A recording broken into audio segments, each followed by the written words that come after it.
इतक्या सुंदर सुंदर अभिनेत्री, पण लग्न मात्र एकदमच ऑफबीट झालं. म्हणजे आरती मॅम एकदम वेगळ्या क्षेत्रातल्या, ती लव्ह स्टोरी काय आहे नेमकी, कशी? माझ्या कॉलेजमध्ये एकत्र होतो आम्ही आणि मी चित्रपटात नंतर आलो. आमचं प्रेम आधी झालं.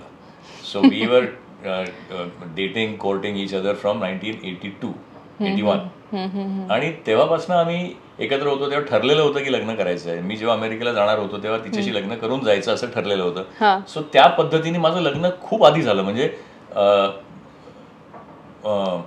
कशासाठी प्रेमासाठी हा चित्रपट मी करून आलो आणि डिसेंबरमध्ये माझं लग्न झालं. सो इथेच कुठेतरी आहे कशासाठी प्रेमासाठी. या चित्रपटानंतर माझं लग्न झालं.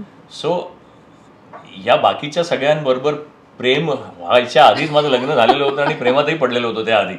सो ते पुढे कधीच असे काही संबंध नाही झाले किंवा आणि आरतीबरोबर माझं आय लव्हड हर आणि आता आम्हाला लग्नाला झाली 36 वर्ष मला वाटतं. I got married when I was a बच्चा. So that was that. पण कधी तसा प्रसंगही आला नाही आणि कधी त्यात चा विचारही नाही आला, कारण हे आधीच सगळं ठरलेलं होतं. सो त्याच्यामुळे रोमॅन्टिक सीन्स करताना किंवा रोमॅन्स करताना स्क्रीनवर कधी काही अडचण आली किंवा जाणवलं की अरे, किंवा इव्हन द हिरोईन्स कधी रिॲक्ट झाल्या वेगळ्या, असं कधीच झालं नाही. त्यामुळे ते फ्रीनेस सतत होता. आरती कधी सेटवर येत नसे.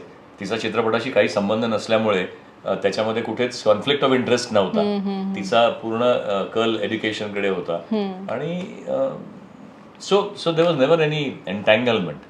So it was safe.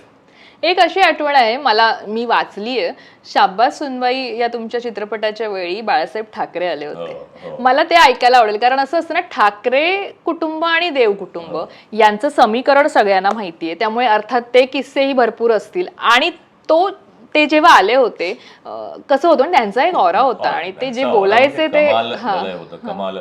पण माझी गंमत अशी झाली की मी लहान असल्यापासून बाळासाहेबांना बाबांबरोबर भेटायला किंवा आईबाबांबरोबर त्यांच्या मातोश्रीवर जाणं व्हायचं. तर ते अगदी मी लहान असल्यापासून मला आठवतंय, मी त्यांच्या मांडीवर बसलेलो आहे अगदी लहान असताना. म्हणजे किती, maybe I was 8-9 years old. भीती नाही वाटायची तेव्हा? माहिती नव्हतं ना त्यांचं वलय काय होतं हे नंतर कळायला लागलं. मी मोठा झाल्यानंतर त्यांचं वलय मला ऍक्च्युली कळायला लागलं. पण एक ते मोठं प्रस्थ आहे हे निश्चित माहिती होतं. पण जेव्हा ते आले शाबास सुनबाईला ते देव कुटुंबापेक्षा जास्त त्यांचं पेंढारकरांबरोबर, भालजी पेंढारकरांबरोबर त्यांचं खूप जवळचं नातं आणि म्हणून ते शूटिंगच्या तिकडे आलेले होते. मुहूर्तालाच आलेले माझ्या मते. पण ही अद्भुत माणसं आहेत ज्यांच्या नुसत्या तिकडे उभ्या असण्याने किंवा येण्यानेच एक वेगळं वलय निर्माण होतं. बरोबर. तसंच मला जाणवतंय अजूनही. तेव्हा आम्ही जेव्हा शूट करत होतो आणि तो पहिला सिक्वेन्स माझा काहीतरी घोड्यावरनं मी येतो आणि हे करत येतो आणि अश्विनी तिथे उभी, असा काहीतरी पहिला सीन होता. तो मुहूर्ताचा शॉट होता आणि प्रभादादा डायरेक्टर होते ना, म्हणजे भालजींचे पुत्र Prabhakar Pendharkar, he was a director.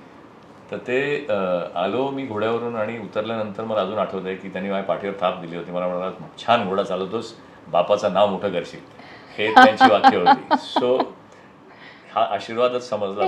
या अशा गोष्टी असतात ना, त्या खरंच आपल्याला प्रेरणा देऊन जातात, कारण हीच लोक दुसऱ्यांसाठी प्रेरणा ठरत असतात प्रत्येक, आणि आपल्याला ती एनर्जी मिळते. पण असा कुठला क्षण त्यानंतर जो बाळासाहेबांविषयी? खूप क्षण आहेत. म्हणजे त्यांच्याशी नंतर मी नंतर त्यांना खूप भेटायचो. आणि एकदा मी मातोश्रीवर गेलेलो होतो तेव्हा ते आले स्वतः खाली आणि खाली होते ते आणि गप्पा मारत होते. ते इतके, म्हणजे व्हॉट यू से ना, की त्यांचं बोलणं हे इतकं स्फूर्तिदायक असायचं. प्रत्येक गोष्ट सांगताना, कुठलीही गोष्ट बोलताना आणि मनापासून बोलायचंय. त्याच्यामध्ये कुठे प्लॅन्ड, डिझाईन्ड किंवा असं काहीतरी कधीच नसायचं.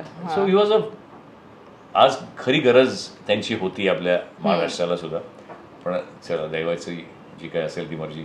पण सॅल्यूट. म्हणजे मी स्वतःला खूप भाग्यशाली समजतो की मला या सगळ्या मोठ्या लोकांचा कुठे ना कुठेतरी आशीर्वाद लाभला.